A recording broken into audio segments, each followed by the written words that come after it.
Good afternoon, all of you. Today we are going to talk about the electric field for electric dipole.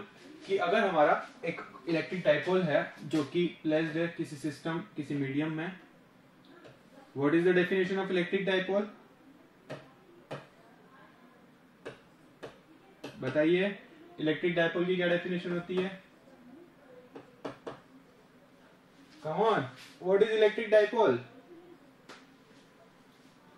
What is electric dipole? क्या definition होती है बताइए?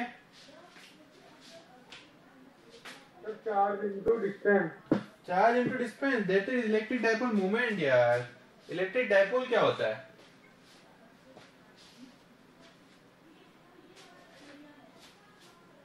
What electric dipole two A into D. अरे वो तो electric dipole moment होता है बाबा।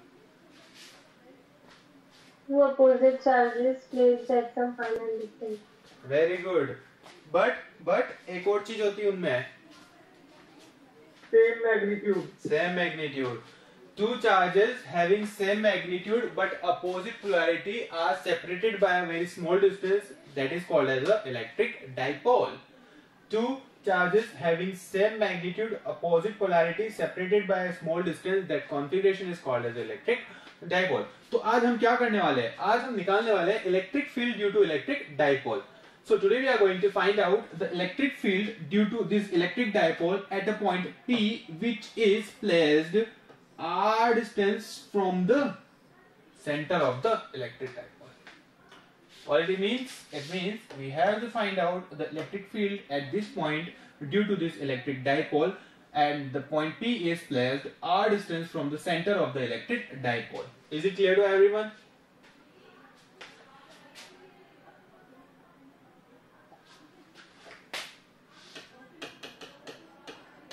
Electric field due to electric dipole due to, अरे कौन है? प्रियांशु शर्मा, ठीक है। Due to electric dipole. चलिए कैसे निकालेंगे देखिए। लेट्स अज्यूम कि अगर ये डिस्टेंस r है तो इस P पॉइंट की distance from A point where minus Q charge is placed is considered as r1, and the distance of the P from the point B where the plus Q charge is placed is considered as r2. Is considered as r2.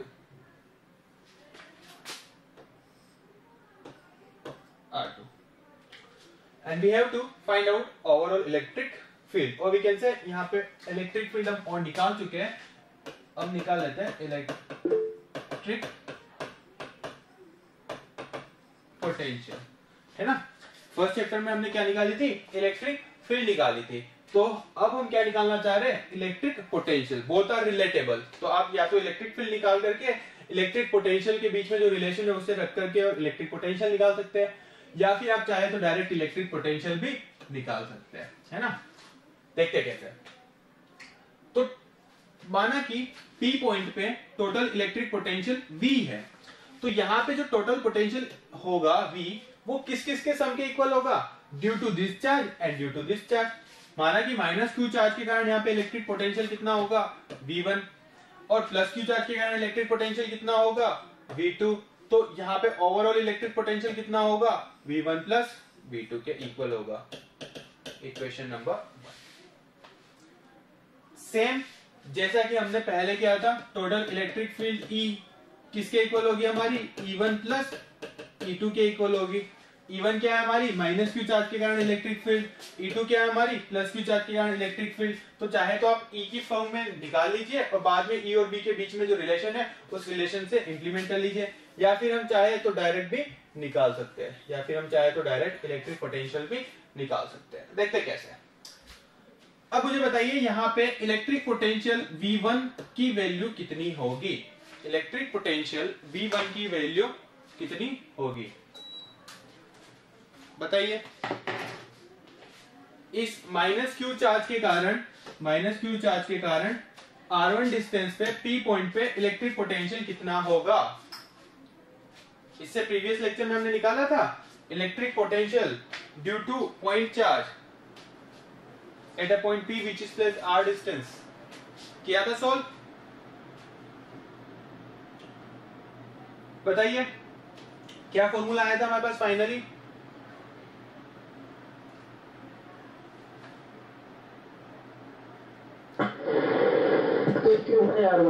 Very good. तो इसकी value होगी हमारी k, q की value कितनी है -q upon total distance कितनी है हमारी r1। तो इसे हम लिख सकते हैं -kq upon r1। This one is the equation number 2। Third v2 की वैल्यू सेम हो जाएगी +q चार्ज के कारण r2 डिस्टेंस पे p पॉइंट पे kq upon r2। This one is the equation number 3. Let's substitute the values.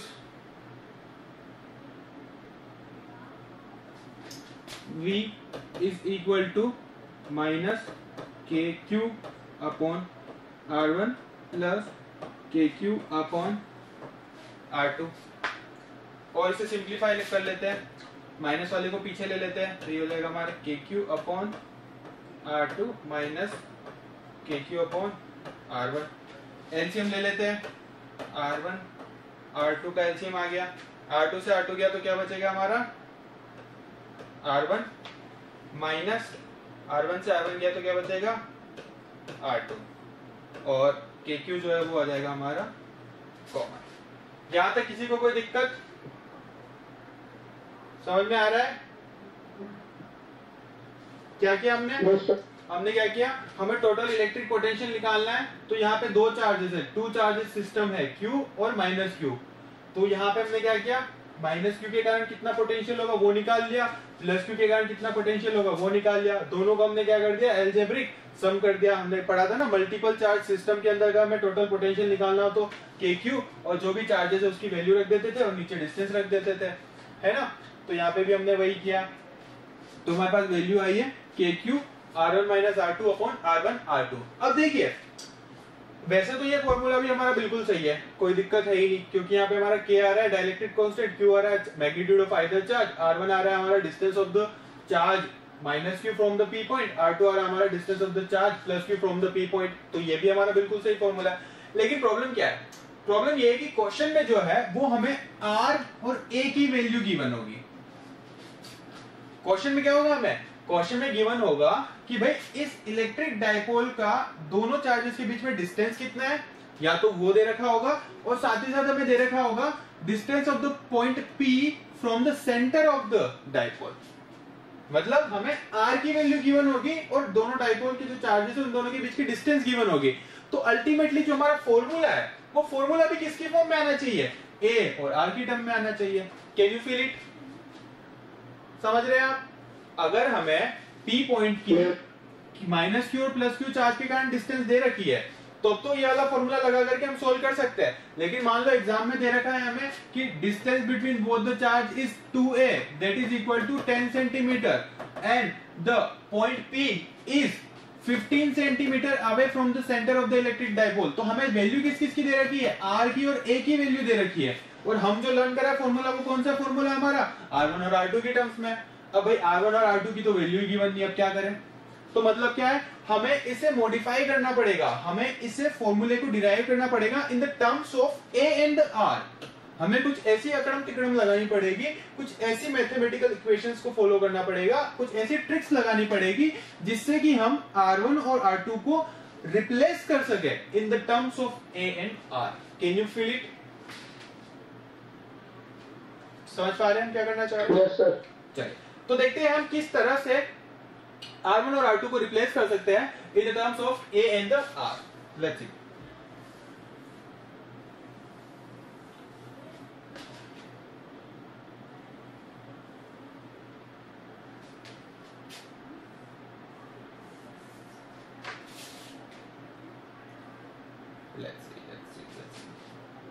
चलिए ये है हमारा -q, ये है A पॉइंट, ये है B पॉइंट, यहाँ पे हमारा +q चार्ज, ये डिस्टेंस है A, ये डिस्टेंस है A।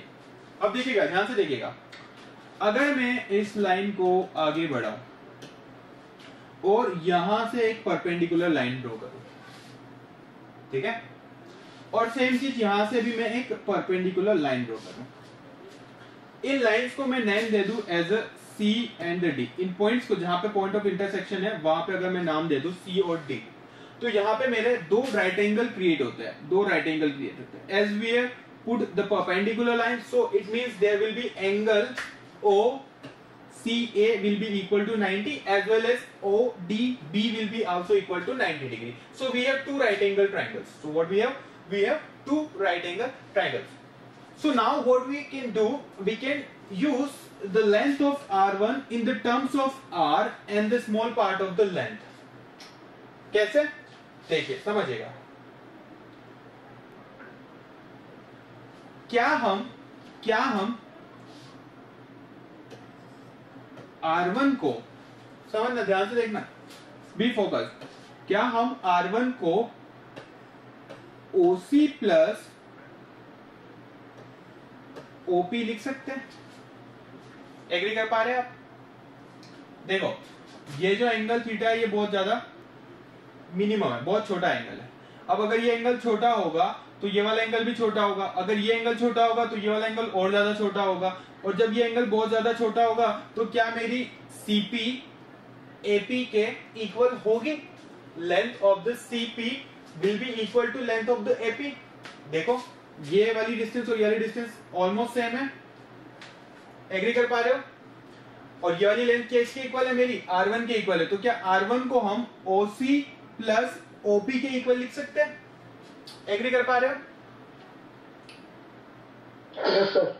सेम चीज R2 को हम क्या लिख सकते हैं? R2 को हम क्या लिख सकते हैं? देखिए ये है R2, ये क्या है हमारी R2। तो जब एंगल बहुत कम होगा तो R2 किसके इक्वल होगा? हमारा DP के इक्वल होगा कि नहीं होगा? ये वाली लेंथ और ये वाली लेंथ इक्वल होगी कि नहीं होगी? तो क्या हम यहाँ पे R2 को R माइनस टोटल लेंथ कितनी है? OP is equal to R है। R में से अगर हम OD को रिमूव कर दें, R में से अगर हम OD को रिमूव कर दें तो क्या वो R2 के इक्वल होगा? एग्री कर पा रहे हैं?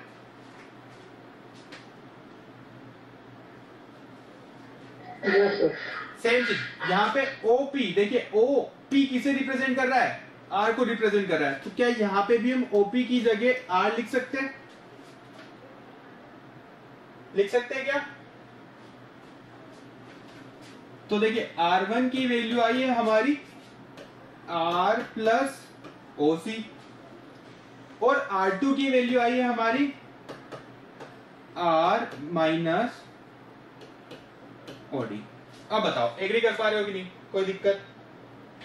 From the geometry of the system can we write R1 is equal to CP and CP is equal to CO plus OP and OP is equal to R. So we can say R1 will be equal to R plus OC.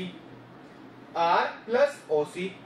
And as the same, we can say that R is equal to OD plus DP and DP is equal to R2. So can we say that R2 is equal to R minus OD? समझ पा रहे हैं आप? किसी को कोई doubt? बढ़े आगे?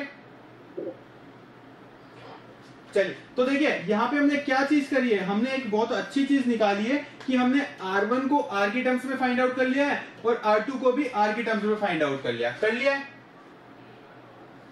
लेकिन साथ ही साथ प्रॉब्लम ये आ रही है कि यहाँ पे दो नई टर्म्स इंट्रोड्यूस हो चुकी है, OC and OD।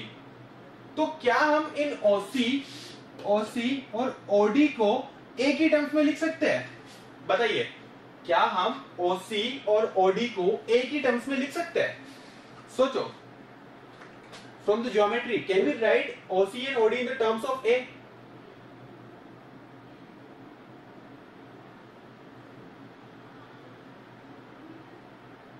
Yes sir. कैसे लिख सकते हैं बताइए?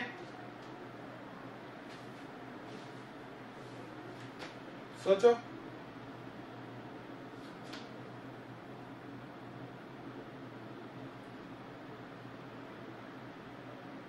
सोचो सोचो सोचो सोचो। चलिए एक हिंट देता हूं, use the laws of trigonometry.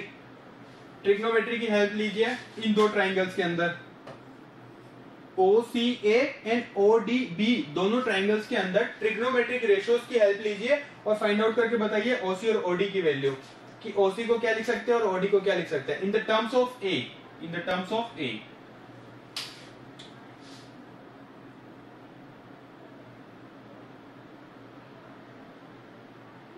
सोचो, चलिए 1 मिनट का टाइम देते हैं आपको सोचने का।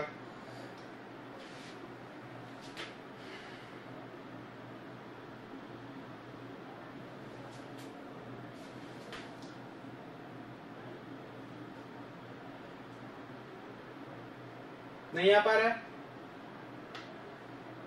बताऊं मैं, करें?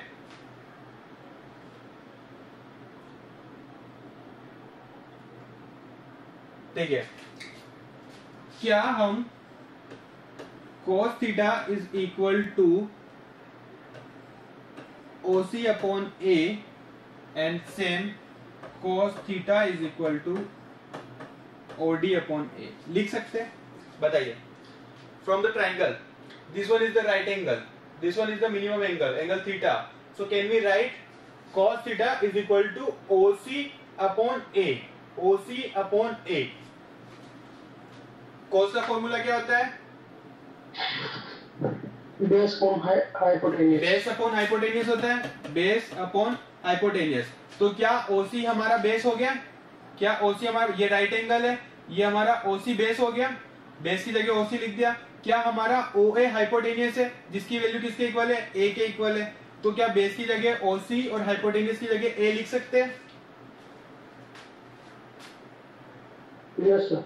सेम चीज इस वाले ट्राइंगल के अंदर देखिए, ये बन रहा है हमारा राइट एंगल, ये बन रहा है राइट एंगल। तो cos theta base upon hypotenuse, base की जगह OD, OD is the base and hypotenuse हो जाएगा हमारा इस केस में भी A। तो क्या हम बेस की जगह OD और हाइपोटेन्यूस की जगह A लिख सकते हैं? From the geometry of the system लिख सकते हैं क्या? Yes sir. तो देखिए यहां से हमारे पास OC की वैल्यू क्या आई है? OC इज इक्वल टू आया है A cos theta and same यहां पे हमारे पास OD की वैल्यू भी क्या आई है? A cos theta. तो क्या हम OC और OD की जगह A cos थीटा को सब्स्टिट्यूट कर सकते हैं? कर सकते हैं क्या? Yes sir. Very good. देखते हैं क्या होता है अगर हम सब्स्टिट्यूट करते हैं। तो हमारे पास इक्वेशन क्या आई थी? V is equal to KQ R1 minus R2 divided by R1 R2। ये इक्वेशन आ गई थी। इस इक्वेशन में हमें R1 R2 की वैल्यू को सब्स्टिट्यूट करना था इन the terms of R and A। तो क्या हम यहाँ पे एग्री करना के Q R1 की जगह R plus OC and R2 की जगह माइनस R माइनस OD लिख सकते हैं? सेम चीज नीचे हो जाएगी, R plus OC into R minus OD। Substituting the value of OC and OD, can we say that this could be written as KQ R plus A cos theta minus R minus plus A cos theta plus R minus out gets cancel out। Division में क्या बचेगा हमारे पास? R plus OC की जगह A cos theta and bracket R minus OD की जगह A cos theta। तो क्या ये हमारा V is equal to KQ A cos theta plus A cos theta 2A cos theta divided by A plus B A minus B। क्या हम यहाँ पे A plus B A minus B वाला formula apply कर सकते हैं? Yes sir. क्या होता है A plus B A minus B? A square minus B square. Very good. तो A की जगह क्या है हमारे पास? R है, तो A स्क्वायर माइनस B की जगह क्या है हमारे पास? A cos थीटा, तो A cos थीटा का whole square a square minus b square is this could be written as 2a cos theta divided by r square minus a square cos square theta। क्या हम ऐसा लिख सकते हैं? Agree कर पा रहे हैं? Yes, sir. चलिए, so this one is the general formula. Equation number 4 represents the general formula for the potential, electric potential at point P due to electric dipole। अगर हम चाहे तो इसे और ज्यादा सिंप्लीफाई कर सकते हैं। कैसे? देखिएगा, क्या यहाँ पे हम इलेक्ट्रिक डाइपोल की डेफिनेशन यूज कर सकते हैं? इलेक्ट्रिक डाइपोल की डेफिनेशन कहती है two same charges opposite polarity separated by very small distance.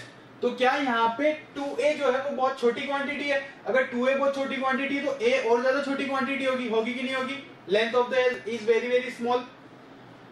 किसके कंपेयर में? इस डिस्टेंस r के कंपेयर में। तो क्या हम कह सकते हैं कि r के कंपेयर में a की वैल्यू बहुत छोटी है? मतलब जितनी डिस्टेंस पे सेंटर से पॉइंट P प्रेजेंट है उसके कंपेयर में सेंटर से चार्ज की बीच की डिस्टेंस बहुत कम है। कैन वी से लाइक दैट?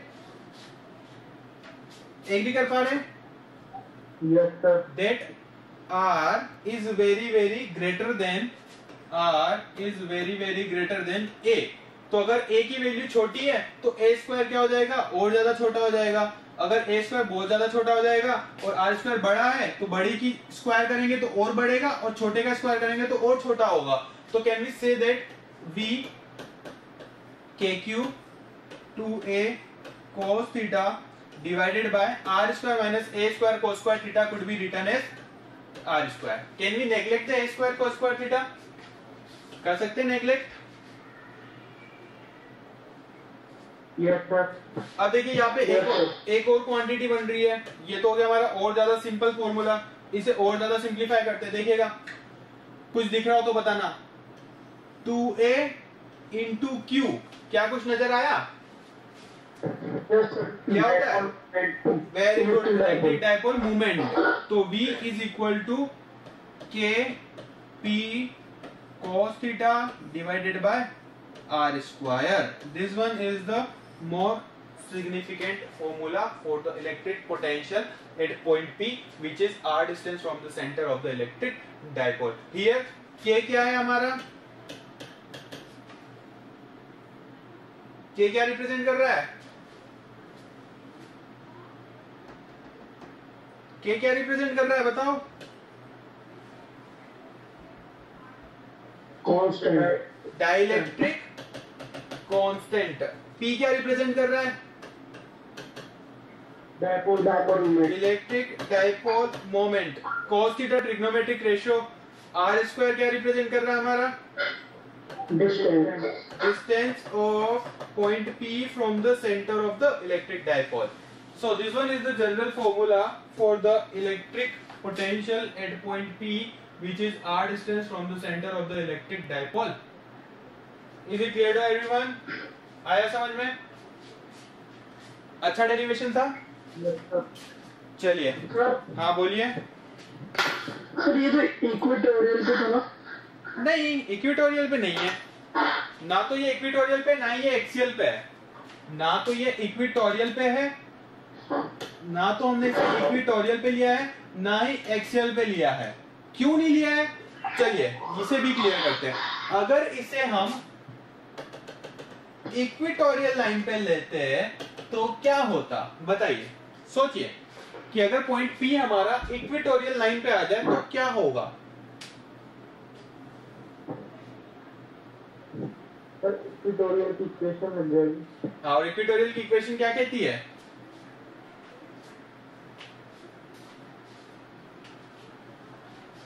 इक्वेटोरियल की इक्वेशन क्या कहती है? बताइए बताइए बताइए। क्या दोनों चार्जेस एक दूसरे के इफेक्ट को खत्म कर देते हैं इक्वेटोरियल लाइन पे? Is the electric field on the equatorial line is equal to 0 होती है? Yes sir. अगर इलेक्ट्रिक फील्ड हमारी 0 हो जाएगी तो इलेक्ट्रिक पोटेंशियल भी कितना हो जाएगा?